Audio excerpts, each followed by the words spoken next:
Week 9 is in the books, so let's dive into some players that I'm looking to trade for right now. Starting with Packers running back Josh Jacobs, who on the season is the RB5 in PPR leagues, but if you look at his game log, he's not having these like super flashy and explosive weeks outside of two 30-plus point games in weeks 4 and 6. And outside of those two games and then an exact 20-point game in week 9, he's been under 20 fantasy points every other week. He actually has the same number of 20-plus point weeks as Rico Dowdle and Javonte Williams prior to the Monday night game, 2 games fewer than James Cook, and just 1 game more than DeAndre Swift, Cam Skadaboo, and Amarian Hampton, who 2 of those guys haven't even been playing football for a couple of weeks. He's consistently been very good with a couple of big games, but he hasn't been an elite weekly producer like a lot of other running backs. And then you look at his recent game log where he's had 13 carries in 2 of his last 3 games, he's been under 55 yards in 2 out of 3 games, and he hasn't even eclipsed 15 receiving yards in almost a month. He finds the end zone every single week. I mean, he's always done that since joining the Packers,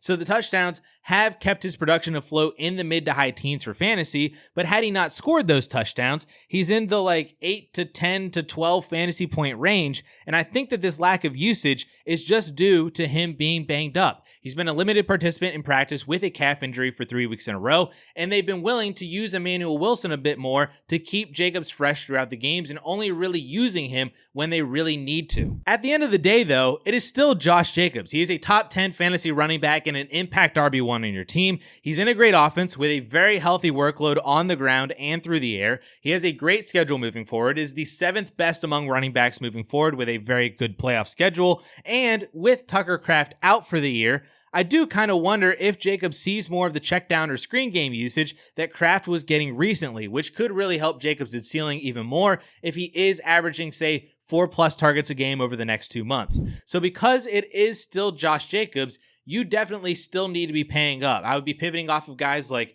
Ashton Genty or Saquon Barkley, add a piece to Kyron Williams, Breece Hall, or Travis Etienne. If you have extra wide receiver depth, then you can give up a very good wide receiver 2 plus something. Guys like Tedero McMillan plus, Chris Olave plus, one of the Chargers receivers plus, one of the Eagles receivers plus. I mean, this is a trade to make if you're near the top of the standings and looking to really hone in on that championship run. Adding a running back like Josh Jacobs is what makes your team an absolute powerhouse. Now, pretty much on the complete opposite end of the running back position for fantasy is our next trade target as a 100% very cheap buy low.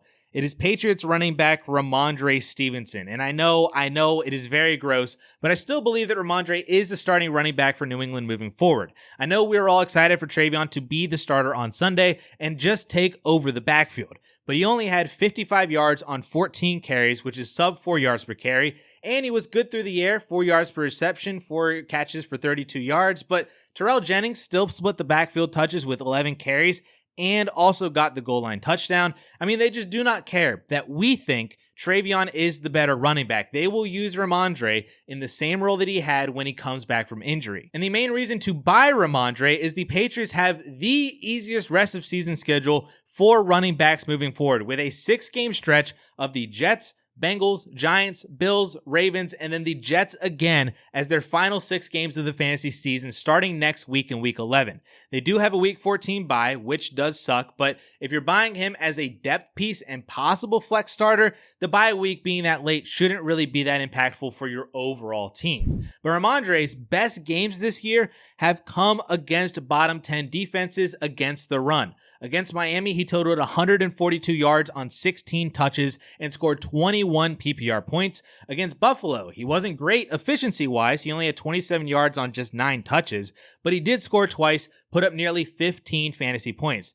And against the Tennessee Titans, he went 18 for 88 and a touchdown on the ground, adding another couple of receptions, scoring almost 17 fantasy points. Again, all those performances came against bottom 10 defenses against running backs. And as I just shared, his schedule for the last 6 games of the season, the Bengals are the worst defense against the position, the Jets are 3rd worst, Buffalo and Baltimore are bottom 7, and the Jets are 19th on paper, but if you remove the London game against the Broncos, they also fall to 26th, right next to the Bills as another bottom 7 defense against running backs. So we have a depth piece running back who nobody likes, so he's super cheap in trades, playing in honestly one of the best offenses in the league right now, who has done well in his 3 matchups against bottom 10 run defenses, who now has a 6-week stretch of games starting next week against all bottom 10 run defenses. It's not flashy, but he could do just enough for you to save you a week and get you that championship. I would rather have Rhamondre over guys like Ja'Cory Krosky-Merritt, Nick Chubb, Bashal Tutin, Tyjae Spears, and Tony Pollard, and probably even Alvin Kamara,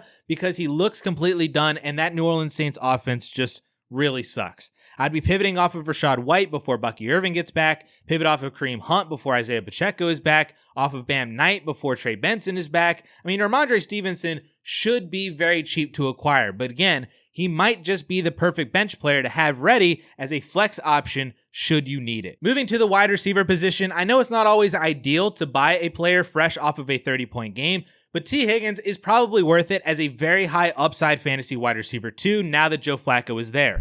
Over the last 4 weeks with Flacco at quarterback, Higgins is the wide receiver 4 overall in PPR leagues with double-digit points in all 4 games, 1 game over 20 points, and then 33 points this past Sunday. That 4-game sample would have Higgins on a 17-game pace of 80 receptions, almost 1,400 yards, and 17 touchdowns on 120-plus targets, as he has seen 8 or more targets in 3 out of those 4 games. I mean, this is pretty much the T. Higgins that we saw last year with Joe Burrow. I mean, of course, Jamar Chase is always going to get his, and he is definitely the better fantasy receiver, but Higgins isn't that far behind because of his ability to have huge games, even if they don't come as consistently. And then, of course, the biggest draw to any Bengals player right now, other than the revitalization of the team by Joe Flacco, is their remaining schedule, which is phenomenal for all 4 positions, but at the wide receiver position specifically, is the 4th best from here on out. They still have a matchup against Pittsburgh. They get Baltimore twice, New England, Buffalo, Miami, and Arizona, with most of those games having a high probability of being a shootout